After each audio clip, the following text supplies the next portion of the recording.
Hello guys, कैसे हैं आप? आशा करता हूँ अच्छे होंगे। मैं आपके साथ अभिषेक आज फिर लाया हूँ आपके लिए एक नई टॉपिक, जो हमारा बीएनएस यानी कि भारतीय भारतीय नागरिक सुरक्षा संहिता का एक टॉपिक है, जो हमारे लिए बहुत इम्पोर्टेंट होता है। भले ही हम इसको नॉर्मली यदि हम लॉ कर भी नहीं रहे हो, हम लोग की पढ़ाई भी नहीं कर रहा हूँ, लेकिन हमको ये चीजें जानना बहुत जरूरी होता है।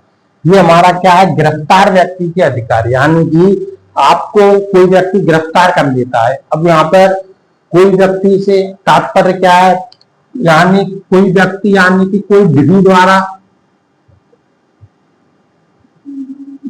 कानून के द्वारा कोई बाध्य हो, जो आपको गिरफ्तार करने के लिए बाध्य हो, जैसे कि पुलिस। कानून द्वारा अधिकृत कोई व्यक्ति, कानून के द्वारा कोई अधिकृत व्यक्ति यदि आपको गिरफ्तार करता है तो उसे हम क्या बोलेंगे, गिरफ्तारी बोलेंगे। अब इसी तरह हम एक क्वेश्चन आता है कि मान लीजिए मैं हूं, मुझे कानून ने आप कोई अधिकृत नहीं किया, मैं किसी व्यक्ति को पकड़ ले आता हूं और उसको अपने कमरे में बंद कर देता हूं, तो क्या ये गिरफ्तारी होगी दोस्तों? जी नहीं, बिल्कुल दोस्तों, क्योंकि यहाँ पर मुझे कोई विधि के द्वारा अधिकृत नहीं किया। यानी कि गिरफ्तारी सिर्फ तभी मानी जाती है जब जो व्यक्ति गिरफ्तार कर रहा है वो विधि के द्वारा क्या हो, अधिकृत व्यक्ति हो। तो अब जो गिरफ्तार व्यक्ति के जो अधिकार है, यदि मान लीजिए अब जो विधि द्वारा अधिकृत व्यक्ति कौन हुआ, जैसे मान लीजिए पुलिस है, तो पुलिस मान लीजिए मुझको गिरफ्तार करती है, तो मेरे पास क्या अधिकार है, क्या राइट है मेरे पास? तो उनको जानने से पहले हम ये जानेंगे कि किसी कोई व्यक्ति गिरफ्तारी कब मानी जाती है कि वो गिरफ्तार हो गया। मान लीजिए मैं हूं, कोई पुलिस का व्यक्ति आया, और वो कब माना जाऊंगा कि मैं गिरफ्तार हो गया? जब वो मेरी व्यक्तिगत स्वतंत्रता को, यानी कि व्यक्तिगत स्वतंत्रता छीन लेगा, व्यक्तिगत स्वतंत्रता को छीन लेगा। मेरी व्यक्तिगत स्वतंत्रता कैसी है कि मैं कहीं भी आ जा सकता हूँ, घूम सकता हूँ, फिर सकता हूँ, कहीं भी व्यापार कर सकता हूँ, मतलब यानी कि मेरा जो व्यक्तिगत स्वतंत्रता है, यदि उसको पुलिस छीन लेती है तो मेरा यहाँ पर क्या हो जाएगा दोस्तों, गिरफ्तारी हो जाएगी। अब गिरफ्तारी आपकी पूर्ण हो गई। एक क्वेश्चन बहुत इंपोर्टेंट आता है कि जो गिरफ्तार है वो सिर्फ क्या विधि द्वारा पुलिस ही अधिकृत होता है? जी नहीं, बिल्कुल दोस्तों। यदि विधि किसी प्राइवेट पर्सन को भी, यानी कि किसी अन्य व्यक्ति को भी अधिकृत कर देती है गिरफ्तारी के लिए, तो वो भी अधिकृत व्यक्ति माना जाएगा। यानी कि सिर्फ पुलिस ही नहीं होता है दोस्तों, अधिकृत व्यक्ति वो कोई भी हो सकता है जो आपकी गिरफ्तारी कर सकता है। यहां तक आपको दोस्तों समझ में आया होगा, आशा करता हूं। अब हम जानेंगे कि गिरफ्तार व्यक्ति के अधिकार क्या होते हैं। मान लीजिए मुझको पुलिस ने गिरफ्तार कर लिया, अब मेरे पास क्या अधिकार है? तो मेरे पास जो पहला अधिकार है, जो BNS यानी कि भारतीय नागरिक सुरक्षा संहिता की जो धारा है वो 47, वो क्या बोलती है? वो बोलती है गिरफ्तारी का कारण जानने का अधिकार। यानी कि धारा 47 बोलती है दोस्तों, मुझे मान लीजिए मुझे पुलिस ने गिरफ्तार के लिए आई, तो मुझे धारा 47 के तहत क्या अधिकार प्राप्त है? मैं उस पुलिस वाले से पूछूंगा कि भाई मुझे गिरफ्तारी का कारण बताओ, मुझे क्यों गिरफ्तार कर रहे हो, मुझे गिरफ्तार क्यों कर रहे हो, किस अपराध में गिरफ्तार कर रहे हो? तो यहाँ पर जो पुलिस है उसका ये ड्यूटी बन जाती है कि वो मुझको बताएगा कि उसको मुझको क्यों गिरफ्तार कर रहा है। पुलिस की यहाँ पर ये ड्यूटी होती है, और जिस व्यक्ति को गिरफ्तार किया जा रहा है उसका यहाँ पर क्या होता है, राइट होता है। तो गिरफ्तारी का कारण जानने का अधिकार, ये हमारा होता है पहला।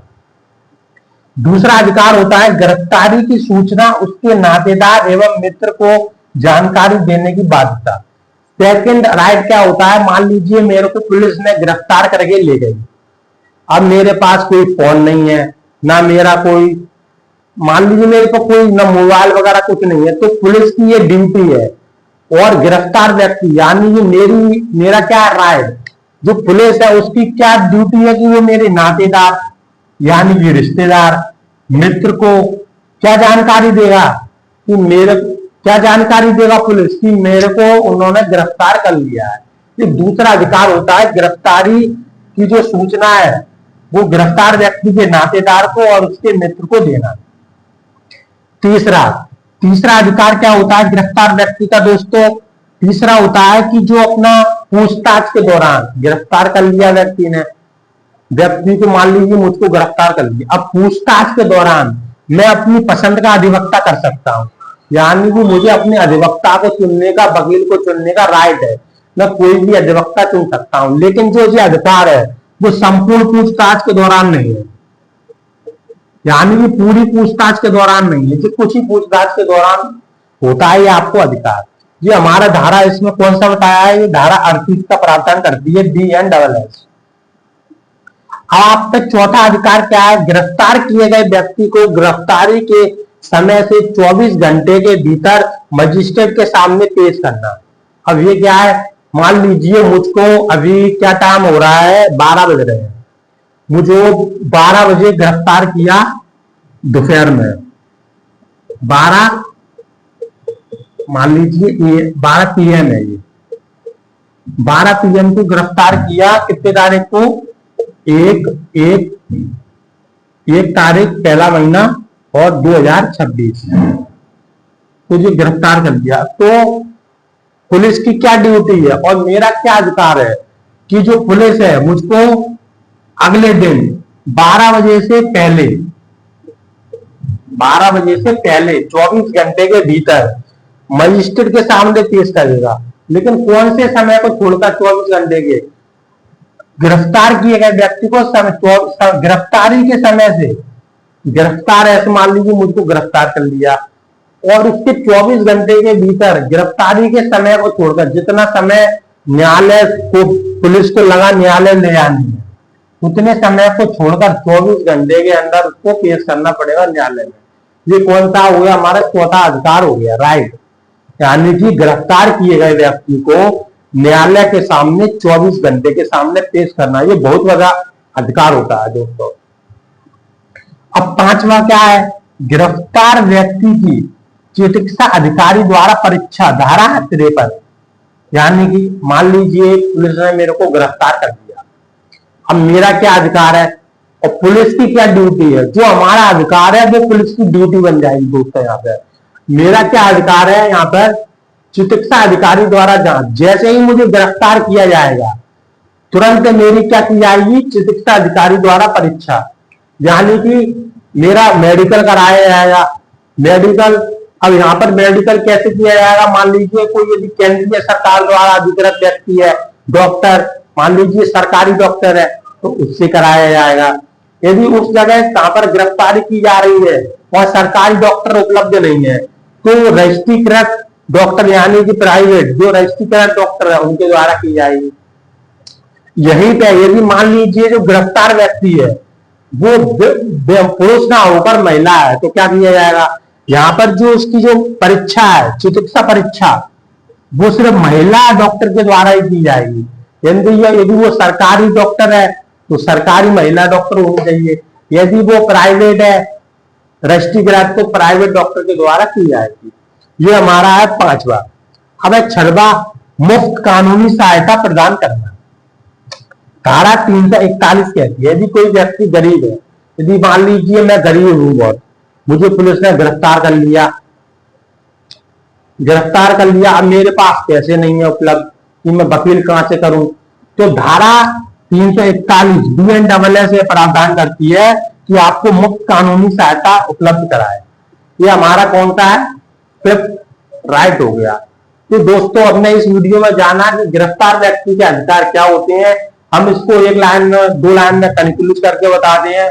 पहला है हमारा गिरफ्तारी का कारण जानने का अधिकार, जो धारा 43 है, यानी कि आपको गिरफ्तार किया जा रहा है वो किस कारण से किया जा रहा है, आपको पूछने का अधिकार है। दूसरा, गिरफ्तारी की सूचना उसके नातेदार एवं मित्र को जानकारी देना। पुलिस यदि आपको गिरफ्तार कर रही है तो उसकी सूचना आपके मित्र को देगी और आपके नातेदार को, परिवार को देगी, ठीक है।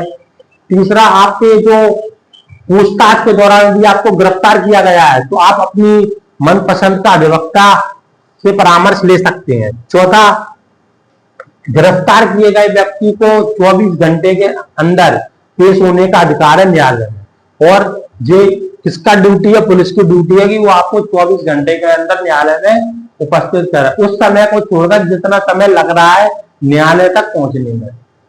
गिरफ्तार व्यक्ति की चिकित्सा अधिकारी द्वारा जांच, जो हमारा धारा 53 बोलती है, यानी कि उसको, जिस व्यक्ति को गिरफ्तार किया गया है उसकी क्या किया है, मेडिकल चेकअप कराया जाएगा।